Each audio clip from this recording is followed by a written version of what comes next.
Hi అండి, నేను ఝాన్సీని మన అడగర్ల ఝాన్సీ ఛానల్ నుండి మాట్లాడుతున్నాను. ఈరోజు మనం దోసకాయ పప్పు గురించి తెలుసుకుందాం, ఎలా చేయాలి ఏంటి అని. అయితే దోసకాయ పప్పు టమాటాలు వేసి చేస్తాం కదండి, అది ఎలా అంటే చూపిస్తాను. అయితే చింతపండు తక్కువగా టమాటాలు వేసి చేయడం అన్నమాట. మనం చింతపండు ఎక్కువ వేసిన కొద్దీ కడుపు ఉబ్బరాలు, గ్యాస్ అది అంటున్నాం కదా, అందుకని ఇది నేను కందిపప్పు దొండి ఒక 2 గంటలు అవుతుంది నానబెట్టేసి ఉంచాను. కందిపప్పు చక్కగా అదిగోండి నానిపోయింది. దీంట్లో మనం వేసుకున్న ఐటమ్స్ చూద్దామండి.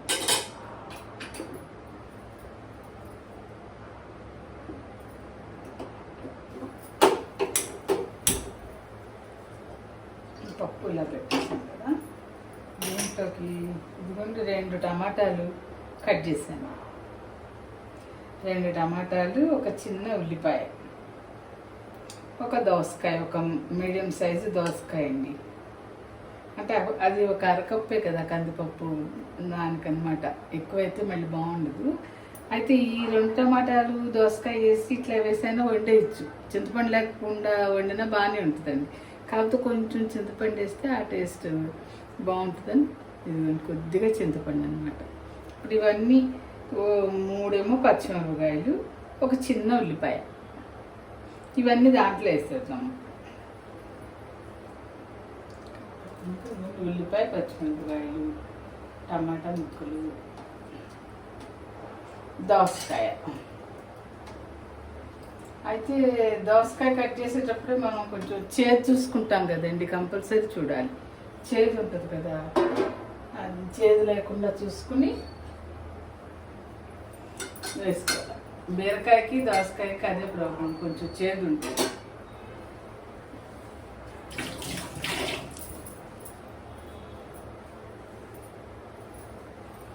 అయితే దీంట్లో ఇప్పుడు వరకు మరి మా అమ్మ వాళ్ళు చేసిన టైంలో పప్పులో ఉప్పు ముందు వేసేవాడు కాదు, మెదిపేటప్పుడే వేసేవాళ్ళండి. మేమైతే వేసేస్తున్నాం, మరి బాగానే ఉడికిపోతుంది కదా. మరి ఇదివరకు ఎందుకో ఆ పప్పు అంతా ఉడికినాక దించి అప్పుడు ఉప్పు కలిపి మెదిపేవాడు. మరి ఇదిగోండి, కొంచెం తలకొట్టి ఒక స్పూన్ ఉప్పు,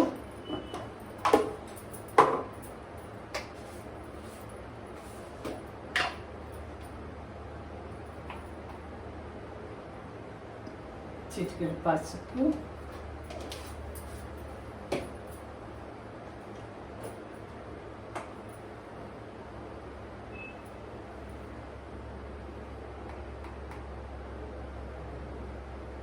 ఒక స్పూన్ వేసి ఇంకొక పావు వేసానండి, 1 పావు కారం.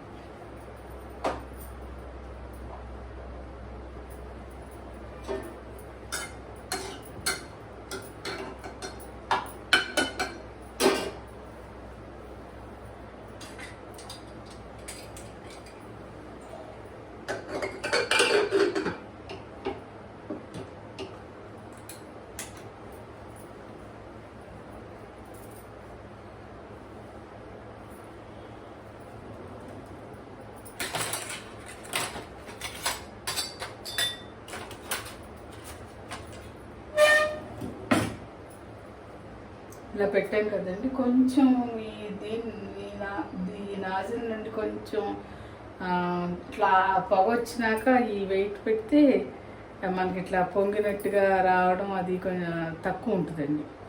లేకపోతే కొంచెం ఇట్లా చుట్టూ నీళ్ళు వచ్చేసినట్టు అలా అవుతుంది కదా, అలా అవ్వకుండా ఉండాలంటే కొంచెం పొగ, దీనికి ఏమైనా అడ్డుపడింది ఏమైనా ఉంటే పోతుంది అనమాట. అందుకని కొంచెం పొగ ఆవిరిలాగా వస్తుంది చూసారు, అప్పుడు ఇది వెయిట్ పెట్టేసి ఒక 4-5 విజిల్స్, అంటే మన కుక్కర్ ఉడికేదాన్ని పెట్టండి. 3 విజిల్స్ కన్నా ఉడికిపోద్ది. ఒక్కోసారి పులుపుకి కందిపప్పు ఇదిగా ఉండి అంత ఉడికినట్టు అనిపించదు. అందుకని నేనైతే 4-5 విజిల్స్ రానిస్తాను, మెత్తగా అయిపోతుంది. అప్పుడు ఇంకా మెరిపేసి తాలింపు పెట్టేస్తాను. మీడియంగా పెట్టాను ఫ్లేమ్ కూడా. అయితే ఈ దోసకాయ పప్పు మరీ ఎక్కువ సార్లు ఏం తినకుండా ఉంటేనే మంచిదండి. ఎవరంటే కొంచెం కడుపుబ్బరంగా ఉంటుంది, గ్యాస్ ప్రాబ్లం ఉంటుంది అనే వాళ్ళకి దోసకాయ కొంచెం ఆ గ్యాస్ని పెంచుతుంది అనమాట.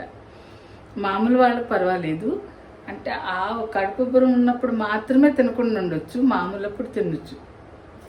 అది మంచిది కూడా దోసకాయ.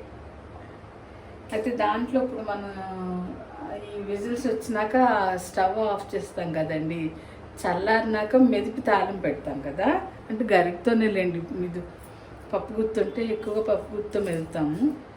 తాలింపు పెట్టినప్పుడు తాలింపు దినుసులు ఏమి వేయాలి అంటే ఒక కొంచెం అన్ని మెంతులు, ఒక పావు స్పూన్ ఆవాలు, పావు స్పూన్ జీలకర్ర, 2 ఎండుమిరపకాయలు, 4 5 వేసాను వెల్లుల్లి రెబ్బలు. ఇవి తాలింపుకండి. కొంచెం కరివేపాకు, ఇంగువ కూడా వేస్తాం కదా, వేసి తాలింపు పెట్టుకుని చాలా బాగుంటుంది దోసకాయ పప్పు. దోసకాయ పప్పు టమాటా పడితేనే రుచి వస్తుందండి. ఉట్టి దోసకాయ పప్పు ఏమో నచ్చిన వాళ్ళు చేసుకుంటారనుకుంటా, కానీ నేను కొంచెం 2 టమాటాలు వేసి చేస్తా. తోటకూర చేసినా దోసకాయ చేసినా కూడా అదండి దోసకాయ పప్పు.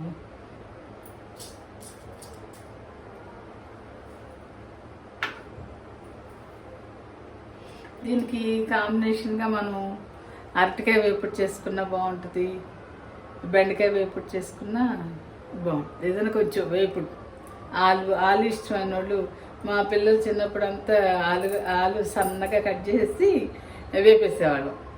లేదా ఉడికించి చేసుకున్న ఆలు కూర కూడా బాగుంటుంది కదా, అది చపాతీల్లో కూడా బాగుంటుంది. అలా కాంబినేషన్ ఏదైనా చేసుకుంటే చక్కగా బాగుంటుంది అన్నమాట.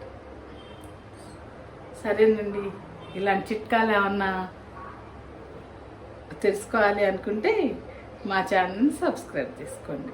ఇందాక దోశల్లో కూడా ఒక చిట్కా చెప్పాను కదా, దోశ ఇట్లా అంటుకోకుండా రావాలంటే లిడ్ ఇలా మూత పెట్టాలి అని. అది సరే అండి, ఉంటా.